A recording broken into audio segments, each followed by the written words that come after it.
बाहर के होटलों की चाय देखें, उनमें इतनी मोटी झाग की लेयर होगी। झाग कहाँ से आ रहा है, क्यों आ रहा है? दूध का अगर हम इम्पैक्ट देखें, स्पेशली हमारे कुछ सैंपल्स के अंदर तकरीबन 25-30 सैंपल से ज़्यादा ऐसे थे जिनके अंदर डिटर्जेंट डिटेक्ट हुआ है। डिटर्जेंट का नुकसान क्या है? आप सुबह शाम साबुन मिला के पानी में पीना शुरू कर दें, आपको पता चल जाएगा क्या नुकसान है। 127 दूध के सैंपल और 110 चाय के सैंपल वो हमारे पास टेस्ट होने के लिए आए। बहुत सारी चाय की पत्ती के तकरीबन 50 के करीब सैंपल्स ऐसे हैं जिनमें सिंथेटिक कलर्स की आमेजिश पाई गई है। अच्छा, अब ये सिंथेटिक फूड डाइज आम तौर पर जो है ना एजोडाइज होती हैं।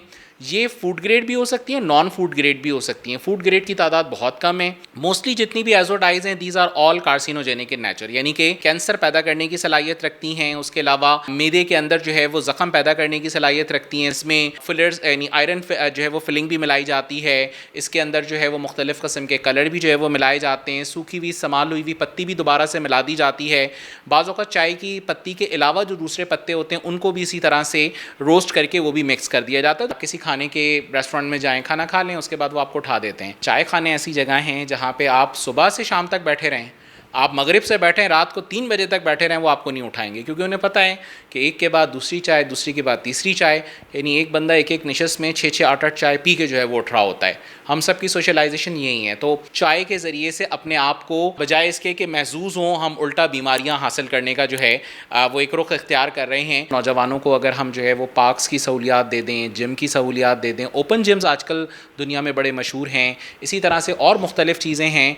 लाइब्रेरी का बड़ा अच्छा कॉन्सेप्ट है कि आप बैठ के किताबें पढ़ लें, भले रात के वक्त पढ़ लें। कराची भर में आपको हर गली, हर चौराहे पर चाय का होटल ज़रूर नज़र आएगा और वहाँ से आप बैठकर चाय भी पीते होंगे। कराची के अंदर मुख्तलिफ अज़ला में रेड करके सिंध फूड अथॉरिटी ने चाय के पत्ती के और दूध के सैंपल्स कलेक्ट किए हैं। कराची यूनिवर्सिटी के food science and tech department में मैं इस वक्त मौजूद हूँ। मेरे साथ मौजूद हैं जनाब सैयद मोहम्मद गफरान सईद साहब। इनसे बात करते हैं और जानते हैं कि क्या कुछ उन सैंपल्स के अंदर इन्हें मिला है जिसने तहलका मचा कर रख दिया है। मौजूदा जो एक पूरी ड्राइव चली स्पेशली चाय खानों के हवाले से, जिसमें दूध के और चाय की पत्ती के सैंपल्स हमारे पास जो है वो जमा हुए। 127 दूध के सैंपल और 110 चाय के सैंपल जो है वो हमारे पास टेस्ट होने के लिए आए। इसमें से अगर हम देखें तो मोस्टली इससे पहले की भी जो ड्राइव्स हुई हैं दूध की, उनमें एक बुनियादी जो हमें चीज़ नज़र आती है वो ये है कि आम तौर पे दूध जो है उसके अंदर मुख्तलिफ़ किस्म के कंटामिनेंट्स यानी मिलावट जिन चीज़ों से की जाती है, मुख्तलिफ़ रीज़न्स के तहत की जाती है।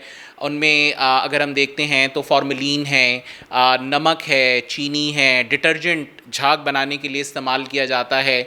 उसके अलावा क्वाटनरी अमोनियम सॉल्ट्स होते हैं, बेकिंग सोडा या समटाइम्स खाने का सोडा भी जो है वो डाला जाता है। चाय की पत्ती पाकिस्तान में यानी चाय बेसिकली प्रोड्यूस नहीं होती, this is imported item. 100% imported item Pakistan में इम्पोर्ट होता है और बहुत ज़्यादा इस्तेमाल है चाय का। अब जाहिर सी बात है कि जब एक चीज़ इम्पोर्ट हो रही है, कॉस्ट भी ज़्यादा है, तो रिडक्शन ऑफ कॉस्ट के लिए बहुत सारे काम किए जाते हैं। इसमें फिलर्स यानी आयरन जो है वो फिलिंग भी मिलाई जाती है। इसके अंदर जो है वो मुख्तलिफ़ किस्म के कलर भी जो है वो मिलाए जाते हैं। सूखी हुई संभाल हुई पत्ती भी दोबारा से मिला दी जाती है। बाज़ औक़ात चाय की पत्ती के अलावा जो दूसरे पत्ते होते हैं उनको भी इसी तरह से रोस्ट करके वो भी मिक्स कर दिया जाता है। तो बहुत सारी चीज़ें हैं जो चाय की पत्ती में अडल्ट्रेट हो रही होती हैं, मिक्स हो रही होती हैं। मौजूदा ड्राइव के अंदर जो मैंने अभी आपको तादाद बताई, उनमें से अगर हम चाय की पत्ती के हवाले से बात करें तो तकरीबन कोई 50-50 सैंपल्स के अंदर जो है वो इस तरह से कह लें कि पॉलीफेनॉल्स का इशू आया है। पॉलीफेनॉल बेसिकली वो कंपाउंड्स होते हैं जो बड़े इम्पैक्ट देने वाले होते हैं, यानी उसके अंदर कुछ अच्छी वाली जो है वो काम करने की सलाहियतें होती हैं, लेकिन इसकी एक लिमिट है कि 9% से ज़्यादा ना हो। बहुत सारे सैंपल्स 50-60 सैंपल्स ऐसे निकले जिनके अंदर ये मकदार ज़्यादा है। ज़्यादा होने का मतलब ये है कि चाय की पत्ती के अलावा कोई ऐसा दूसरा सोर्स इस्तेमाल किया गया है जो चाय की पत्ती नहीं है। हो सकता है वो कोई और से पत्ते हों, कोई और सी चीज़ हो। और इसी तरह से बहुत सारी चाय की पत्ती के तकरीबन 50 के करीब सैंपल्स ऐसे हैं जिनमें सिंथेटिक कलर्स की आमेजिश पाई गई है। अच्छा, अब ये सिंथेटिक फूड डाइज आम तौर पे जो है ना एजोडाइज होती हैं। ये फूड ग्रेड भी हो सकती हैं, नॉन फूड ग्रेड भी हो सकती हैं। फूड ग्रेड की तादाद बहुत कम है, आम तौर पे महंगी भी होती हैं। तो ज़्यादातर लोग जो इतनी मिलावट का काम कर रहे हो फूड ग्रेड पे नहीं जाते, वो ज़्यादातर जो है वो नॉन फूड ग्रेड के ऊपर ही जो है वो जा रहे होते हैं।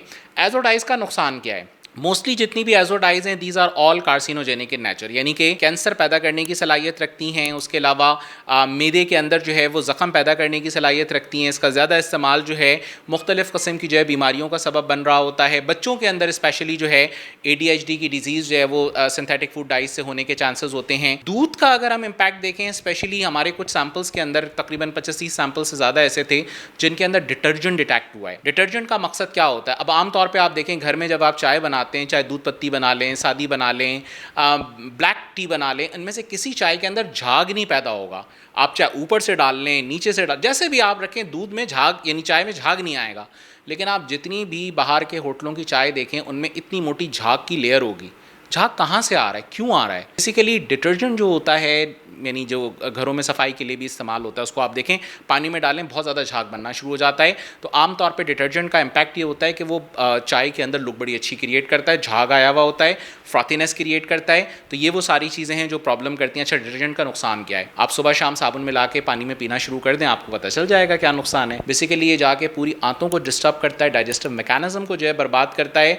और अगर ये सलाहियत कर जाता है हमारे जिस्म के अंदर तो इससे ट्यूमर और कैंसर होने के चांसेस जो है बहुत ज़्यादा होते हैं। मसला ये है कि सिर्फ डिटर्जेंट का इशू नहीं है। अभी वाले में फॉर्मेलिन तो नहीं निकला, लेकिन बाकी चीज़ें निकली हैं, जैसे नमक भी आया है, कुछ सॉल्ट्स भी इसके अंदर जो है वो निकले हैं, सोडा भी निकला है, यानी कि कार्बोनेट्स भी इसके अंदर जो है वो निकल के आए हैं।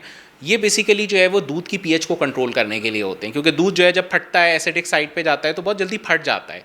तो उसके लिए कार्बोनेट मिलाया जाता है जिससे इसकी पीएच थोड़ी सी हाई रहती है। अब इतनी सारी अडल्ट्रेशन के साथ ये चाय जब आप पिएंगे तो आप नॉर्मली चाय किस लिए पीते हैं? चाय खानों पे ज़्यादातर अक्सरियत हमारे नौजवानों की जाती है और उस का बुनियादी मकसद ये होता है थोड़ा सा माइंड रिलैक्स कर लेना, आपस की एक दूसरे से सोशलाइजेशन, माशरती जो है वो समझ लें कि डिस्कशंस कर लेना। तो उसका सिंपल इम्पैक्ट ये है कि हम बजाय इन चीज़ों के ज़रिए से, चाय के ज़रिए से अपने आप को बजाय इसके कि महजूज़ हों, हम उल्टा बीमारियाँ हासिल करने का जो है वो एक रुख इख्तियार कर रहे हैं। क्योंकि आमतौर पर क्या होता है, आप किसी खाने के रेस्टोरेंट में जाएँ, खाना खा लें, उसके बाद वो आपको उठा देते हैं। चाय खाने ऐसी जगह हैं जहाँ पे आप सुबह से शाम तक बैठे रहें, आप मगरिब से बैठें, रात को 3 बजे तक बैठे रहें, वो आपको नहीं उठाएंगे, क्योंकि उन्हें पता है कि एक के बाद दूसरी चाय, दूसरी के बाद तीसरी चाय, यानी एक बंदा एक एक निशस्त में 6-6, 8-8 चाय पी के जो है वो उठ रहा होता है। हम सब की सोशलाइजेशन यही है। तो चाय पीने के बाद आप देखें समटाइम्स नींद नहीं आती, स्पेशली जो बाहर की चाय होती है। ऐसा भी होता है कि आपको एसिडिटी होने लगती है, भूख नहीं लगती है। ये वो सारी चीज़ें हैं जो आम तौर पे किसी चीज़ के ओवरडोज होने का नतीजा हो सकती हैं, और स्पेशली चाय का। नौजवानों को अगर हम जो है वो पार्क्स की सहूलियात दे दें, जिम की सहूलियात दे दें, ओपन जिम्स आजकल दुनिया में बड़े मशहूर हैं, इसी तरह से और मुख्तलिफ़ चीज़ें हैं। लाइब्रेरी का बड़ा अच्छा कॉन्सेप्ट है कि आप बैठ के किताबें पढ़ लें, भले रात के वक्त पढ़ लें। या इस तरह की और बहुत सारी जो है वो तफरी के मुकामात जो है वो बनाए जा सकते हैं, जहाँ पर जो है वो नौजवान इकट्ठे हो सकें। अपने अपने टाउन्स के अंदर, जगहों के अंदर छोटे छोटे जो है वो गैदरिंग प्लेसेस बन सकते हैं। ग्रीन टी बेसिकली एक बहुत अच्छा जो है वो टॉनिक है, जो आमतौर पे बहुत अच्छी जो है वो एक तरह से कह लें कि केमिकल कंपाउंड्स होते हैं जो बॉडी को बूस्ट करते हैं, दिमाग के लिए बहुत अच्छे हैं।